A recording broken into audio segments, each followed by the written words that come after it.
I'm back. About 83% of you guys are not subscribed. Subscribing, clicking that like button, and commenting all help me out a lot in doing what I really want to do. Thank you guys so much for all your support. What is going on, guys? Rogue TCG here bringing another Yu-Gi-Oh! TCG post-Banlist deck profile. You guys voted for it, and I am answering with a whopping like 55%, I think. We have Orcust, and this time it's Orcust Sky Striker. It is the toss special. It's the thing that ended toss. The thing that basically caused the ban list. Here is Sky Striker Orcust. This is like the definition of a mid-range deck. This deck in the main deck, I mean, it has pretty much it all. It has monster and spell and trap removal. It has monster effect negation as well as stealing them. We have large abilities to search and draw cards. You have token generation, graveyard denial, as well as everything the Orcust provide. I think this deck is really quite competent, as well as I think it's probably going to be able to hold its own in this upcoming meta. I'm not sure if it's going to look exactly like this, however. That is going to be one thing that is definitely probably going to change. But this is my own take on the list. So yeah, here's Orcust Sky Striker. Before we get into the profile though, I do just have one thing to say. We did recently hit 750 subscribers for that middle point between 500 and 1,000. I am doing a small giveaway.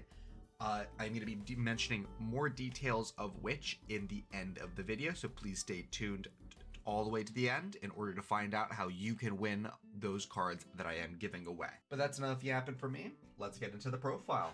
Starting off with our Orcust, we're on triple gears to the Orcust Magnet. On normal or special, you get to send an Orcust or a World Legacy card from your deck to your graveyard, and on ignition, you get to make a level 1 token for both you and your opponent. Really strong stuff. It does also have an effect on there that lets it modulate to be a tuner. However, that is not really relevant for our situation exactly right now. So we are playing triple gears just because it's probably the best normal summon in our entire deck.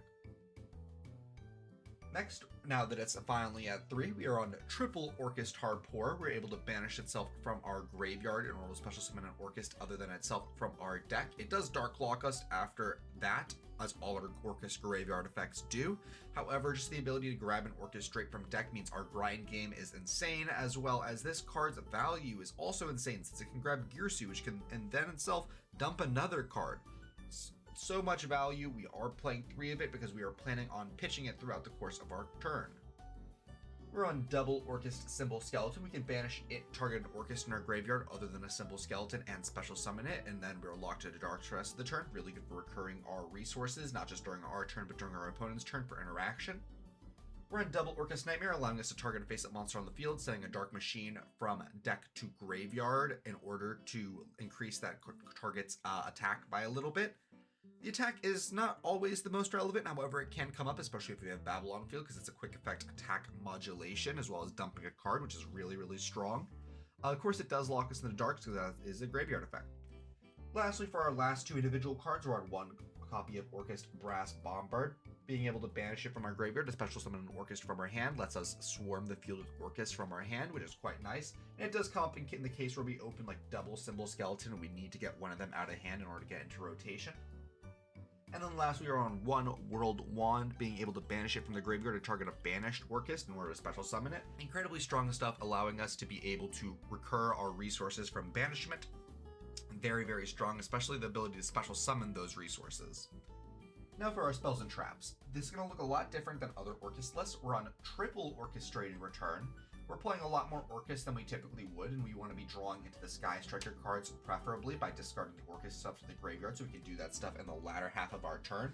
So we're playing triple Return in order to up the chance that we get to open Hardpour plus Return, or Return plus Nightmare, or something along that line, in order to draw through our deck even faster. We're on 1 copy of Orchestrated Babel, allowing all of our Orcust to be quick effects, which is incredibly strong. And this is probably the first thing we want to set to our field with the Galatea in order to really enable interaction on all turns.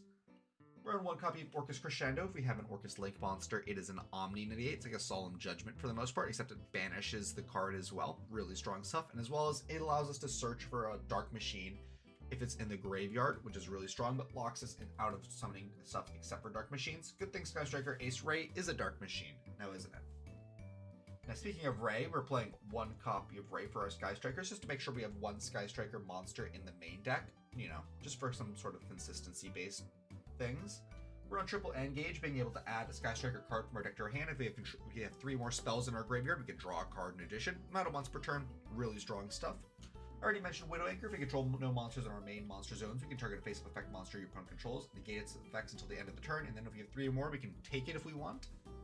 We are running 2 Afterburners. We control no monsters. We can target a face-up monster on the field and destroy it, and if we have 3 or more spells, we can pop a back row. Really strong stuff. And then Shard Cannon, if we control no monsters in our main monster zone, we can banish a card from the graveyard, and if we have 3 or more spells in our grave, we can take it if we want. And then Hornet Drones, which we make a token or we make a big token, you know. One or another, that doesn't really matter too much for Hornet Drones.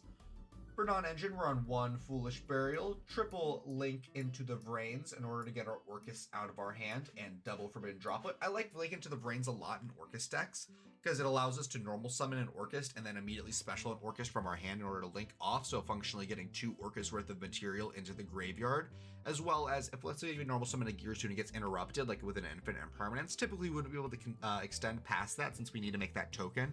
However, with Into the Vrains, we can just like summon a Harpoorer from hand and then link off, and then we have recovered the full combo essentially from there. Droplet's incredibly strong, being able to pitch our Orcust or trap cards, because we do have a handful in here in order to interrupt our opponent, both if we're going first or if we're going second. Foolish Burial is incredibly strong, being able to send any of our Orcust from deck to grave, and for hand traps, we're on triple Ash Blossom and triple Infinite Impermanence. I'm not sure if those are the correct ratios of hand traps, however, those are the hand traps I feel truest in my heart belong in this deck specifically. Now for our side deck, we are on 1 copy of Link Spider. This is mostly for our Hornet Drone token or for our Gear Suit token, although our Hornet Drone token does have a better target for it.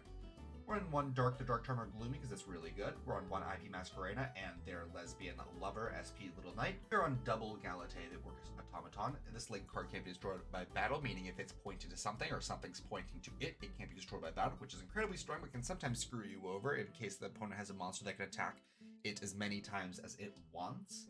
And we can shuffle a banished machine monster from our banishment into our deck in order to set an Orcust spell trap straight from our deck. Typically, it's going to be Babel. If we open Babel, it's going to be Crescendo. And if we open Crescendo and Babel, it's going to be Return. So we are running 2 of it just to make sure we have enough in the deck. Speaking of Orcust, we're on 1 Long Gear Suit. This is just Ding Gear Suit with a Link monster. Really strong stuff. And this linked card can be destroyed by card effects, which a lot of people just don't know. It doesn't have to be made with my IP Masquerena. It can just be linked to something. We're on 1 copy of Nightmare Unicorn in order to spin away threats, 1 copy of Access Code Talker because we're on an extract full of different attribute links, and then for Sky Strikers we're on 1 Shizuku, 1 Kagari, 1 Azalea, and 1 Zeke. I believe these are probably the best ones with such a small striker engine in here, and we're mostly using the striker stuff for toolboxing rather than actually playing Sky Striker. And then lastly in our extra run, Double Ding Gear Suit because the second one comes up. For our side, these are just cards we can consider running in our side, and what I would run in our side. This is just the Sky Striker portion. I would probably run 1 Afterburners, the other 2 Shard Cannons for graveyard decks, and 2 Jamming Waves in order for back row strategies. Any other card in your side deck is going to be completely up to you. However, I do think that you probably should run some more of the Sky Striker cards in your side deck just because they're searchable and they can be really flexible. But let me know your thoughts on this deck in the comments. I think it's going to be quite competent. I don't necessarily think it's going to be a meta destroyer. However, I think this deck can definitely steal some wins, and I think it definitely has the tools it needs in order to top locals or perhaps even top a regionals or something. So I want to hear your thoughts in the comments below. What do you think about Orcust? What do you think about Sky Striker? Do you think they belong in the same deck list? And I do want to just follow up. We are going to be doing a giveaway. If you do check out, I'm going to throw them up on screen right now. I'm going to have 2 lots of cards, with 3 cards each. All you have to do is like the video, subscribe, and comment either in the comments in this video below, in the comments of the last Orcust video, or join the Discord and comment in that channel right there. It's going to be a channel. I'm going to post it right on screen right here. Tell me your favorite deck in the comments on any of these, and it'll be automatically inserted into the giveaway. And I'm going to contact you via Discord if you do get selected as a winner. So again, you do need to join our Discord, and I do need you to comment what your favorite deck is, either on a video of mine or in that Discord, in order for you to be able to participate. But thank you guys so much for watching the video, and I'm going to be seeing y'all next time. Bye bye. Thank you guys so much for watching the video. If you wanted to talk to more Yu-Gi-Oh players like yourself, I would highly recommend checking out our Discord server. Link is going to be in the description, as well as the QR code on screen. We do talk somewhat frequently about Yu-Gi-Oh and the current meta, so I would really enjoy to see you there. As well as we do recently now have channel memberships available on our YouTube channel, where we have 3 different tiers. We have Super Supporter at $2 a month, where you get loyalty badges, emojis, guaranteed comment responses, a shout out at the end of every video, as well as access to the members only Discord channel, where you get early sneak peeks at future videos. There is the Giga Supporter at $5 a month, where you have early access to all new videos about a day or two before they go up, as well as all the previous offers. And for $15 a month, we do have our final tier, which is going to be Femboy Fanatic. You get a guaranteed customized video every single month, as well as 1 hour of my time. Could be for anything you'd like. You want a duel? Absolutely. You want me to help build a deck? Absolutely. You want to play some Helldivers? Sure. I'll do anything for an hour once a month. But supporting does help me out quite a lot, and it does help me produce all of these videos. So thank you guys so much for watching, and I'll be seeing y'all later. Bye-bye.